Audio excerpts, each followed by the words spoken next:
I barely have time these days to record podcasts anymore. It's insane. But I got to record this one because of what is shaping up for the midterm elections and the total chaos that's going to follow. This is Mike Adams here. I appreciate you joining me. I'm the founder of Real.video, and you can find this podcast and others at Real.video. Almost 25,000 videos posted there now, and serving over 4 million video minutes per week and exploding in popularity. It's incredible. So anyway, Real.video is where you can find all that. But here we go. Based on current projections, unless something drastic changes, and I think that there will be some drastic changes, so let me just explain that in a second. But if nothing changes right now, I believe the Democrats will take the House in the midterm elections. Why do I think that? Well, I think that for a couple of reasons. Number one, the ongoing disinfo campaign against Trump that's been pushed by the left-wing lying media has brainwashed tens of millions of people. They've lied about Trump. They've lied about America. They've lied about Christians. They've falsely accused people. I mean, the left-wing media is a disgrace to this country, and it is the enemy of the people, no question about it. And they're trying to throw Trump out of office, and they've pulled out all the stops, including late-night comedy TV, putting propaganda into movies and shows and Netflix, just endless propaganda to try to get rid of Trump. And it has been effective on weak-minded people, and weak-minded people are Democrats. I mean, if you vote Democrat, you're a weak-minded person. You're not aware of reality. But there's a lot of people like that. Maybe half the country is like that. And so they're going to come out in big numbers, I believe. They're motivated to vote. Meanwhile, Trump is not on the ballot. So a lot of conservatives who came out just to vote for Trump will fail to vote in these midterm elections. At least that's the way it's looking at the moment. But here are some things that could change that. Well, first, based on current projections, I think that Democrats could gain as much as 40 seats in the House. That's huge. But I also happen to know there are some game changers underway. For example, I happen to know that there's a very high likelihood that President Trump is going to declassify documents related to the illegal FISA warrant before the election. And if he does that, that could be a game changer right there. That could flip the election in favor of conservatives. There are other actions that are likely to take place. For example, there could be arrest warrants issued for certain deep state actors. There could be a false flag operation run by the deep state that backfires on the Democrats. And I'll talk about that in a little more detail as well. The point is, there are a number of scenarios which could happen in the next, 60 days. And I believe at least one big thing will happen in the next 60 days that will drastically alter the outcome of this midterm election. So my prediction of losing 40 seats to the Democrats is only if nothing changes. But I believe that major things will likely change. So that means that it's a toss-up right now. But here's the issue. If the Democrats take the House, I hope you're holding on to your hat. I hope you're ready for total chaos. Because if they take the House, there's no question they're going to push for impeachment. And they're going to push hard for it. And they're trying to pretend that that's not part of their plan, but it is. Like, they can't shut up Maxine Waters, and she just keeps talking about it out there. Impeach 45! She lives just to impeach Trump. And she may get her wish, because if the House goes to the Democrats, they will vote to impeach. Now, the Senate won't vote to convict. He'll never be convicted and thrown out of office, but he could be impeached in the House. Just the same way Clinton was, Bill Clinton.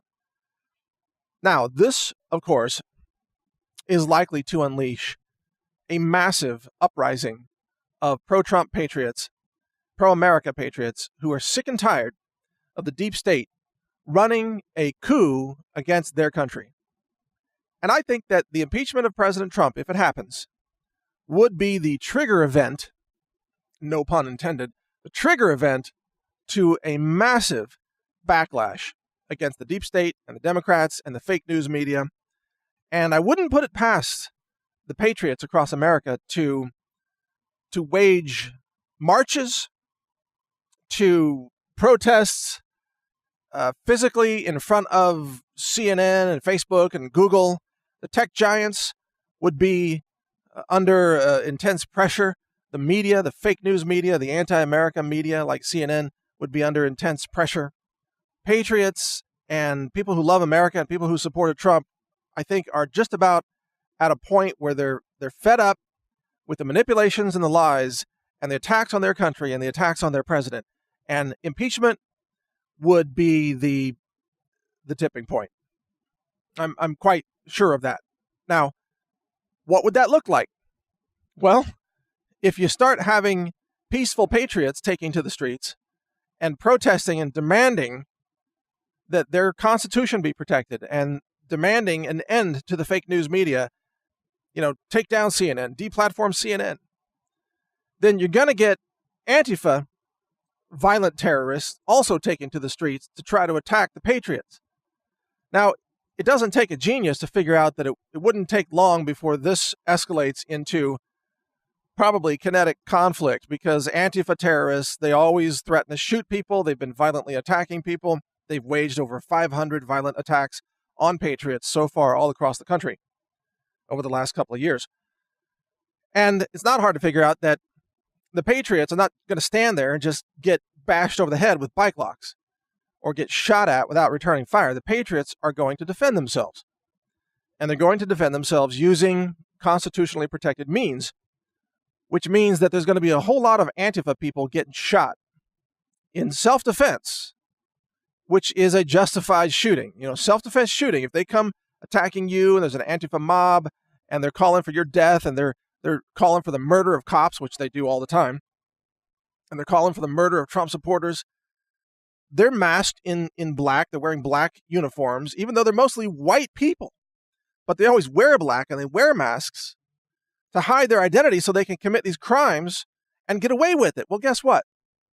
There's a whole bunch of Americans who are sick and tired of these Antifa violent terrorists getting away with all these crimes. And so there's going to be a backlash and there's going to be self-defense that is invoked by the pro-America patriots. Now, from there, things spin very quickly into the president declaring a national emergency, invoking essentially martial law. Whether he calls it that or not is, who cares? It will be martial law. National Guard troops will be deployed, and military contractors or former military contractors will be deployed across U.S. cities, which is something that was told to me previously about, 8 months ago or so, 9 months ago, that was coming. Because I happen to be connected to that community because of all of my tactical firearms training experience. I know a lot of people. I interact with a lot of people, including active U.S. Army intelligence, who are, they don't tell me anything that's top secret, obviously, but they tell me that they're concerned, that they also know what's coming, and they have some knowledge of what's coming. I'll just leave it at that. And in addition to that, I interact with a lot of retired military and former FBI, retired FBI, the good ones, not the scum who are running the FBI today at the top, the good FBI agents, when the FBI actually had credibility and wasn't run by traitors like James Comey. And I don't know about Christopher Wray. Seems like a deep state insider to me, but I don't know. So I guess I'll withhold final judgment on that. Look, the point is, there will be mass chaos across the country. We're talking civil unrest. We're talking martial law. And in that scenario, the president can use established executive orders to seize control over the entire media. Aha, you say. Is this the game plan? Well, I posted this. I did a whole episode on this. You can find it at real.video. It's called the Trump Chaos Plan. And I encourage you to go watch that if you're interested in a further analysis of this. The Trump Chaos Plan says that Trump actually has a plan to see things spin into chaos and then invoke the emergency executive orders that were put on the books by none other than Barack Obama in, I think, 2012. Maybe that executive order was earlier than that. But these executive orders that were put in place by Obama were planned to be invoked when Hillary was in the White House. And the plan was to take over the media, block all websites, take over the energy sector, take over the military, everything, and have Hillary in charge and have a communist takeover of America. Remember, Obama was a sleeper cell. He basically works for Iran, right? I mean, he's practically Hezbollah, you know? Obama is an anti-American sleeper cell. He's like a terror cell, and he's still running things. And he put all these executive orders on the books specifically so they could be invoked by Hillary Clinton. He was handing her a power blueprint to take over the country and to seize power in the chaos that was planned to be rolled out. And that's why Obama was always fanning the flames of riots and social unrest and race warfare. He did all that on purpose. They were trying to create a nationwide chaos/civil war condition so that Hillary Clinton, as president, could invoke these specific executive orders and seize control, take over the media. Well, guess what? Trump now has that power, and it is an executive power. And that executive power will be backed up by none other than the Supreme Court, with Brett Kavanaugh in there after he is confirmed, which will happen very soon, probably by October. So think about the timeline here, folks. Kavanaugh gets confirmed as a new Supreme Court justice, let's say early October. Then you have the midterm elections. And you might have a false flag in there somewhere when the deep state is trying to murder Trump. And you're going to have Trump waiting for Kavanaugh to be confirmed before he starts to release classified information, because that could be challenged and end up going to the Supreme Court. And also, if there is chaos after the election and the left tries to start a massive communist uprising that's initiated by a false flag, Trump needs the support of Kavanaugh in the Supreme Court position in order to survive any kind of challenge to his deployment of the executive orders that would give him sole power over the entire media, because Obama wrote that order. Are you seeing the picture now? You see how this fits together? You see why they panicked and freaked out when Trump won the election, because they just handed him the power to seize control over the entire media as long as there is sufficient national emergency chaos. And do you also understand now why chaos could play into the hands of President Trump? Do you see why chaos is desired by both the left and the right? The left wants chaos because they think they can have a communist revolution and boot Trump out of power. But Trump himself wants chaos because it concentrates power in the hands of the executive, taking it out of the legislative branch and out of the judiciary. And as long as Trump can declare and justify a national state of emergency due to, chaos in the streets and people getting shot and killed and so on, then he actually, for that temporary period of time, he has near total control over the government. And it's written into the War Powers Act and National Emergency Acts and executive orders, dozens of them. This is the power that every president has had. So I hope you're ready for the chaos that's coming, because in my estimation, everybody in power in Washington is pushing for chaos. Everybody wants the chaos. And because of that, we're going to get chaos probably. And the media wants chaos. They've been pushing it for a long time as well. So I hope you're ready, because it's going to be ugly. And it's going to be violent. And it's going to be nasty all around. It's going to be, man, I hope you're ready. I know I'm ready with all my preparedness and survival food and all that stuff, but most people aren't ready. What will you do? How will you live 30 days without electricity? How would you live without any grocery deliveries if that happens in your area or power grid goes down? How will you survive? Where will you get water, food, emergency services, medicine, insulin if you're on insulin? Think about this stuff, folks.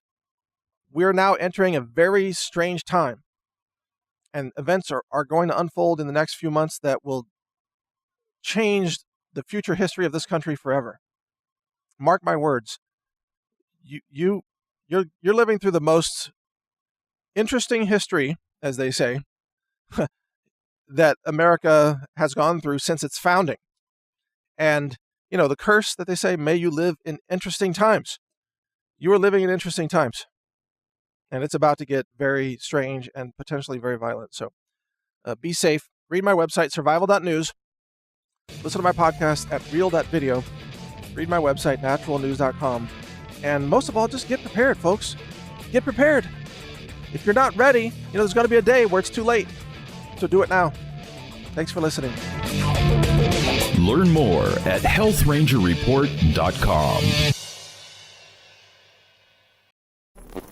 Thank you for watching. If you want to support our mission, visit us at healthrangerstore.com for the world's largest selection of lab-verified superfood and nutritional products for healthy living. It's at healthrangerstore.com.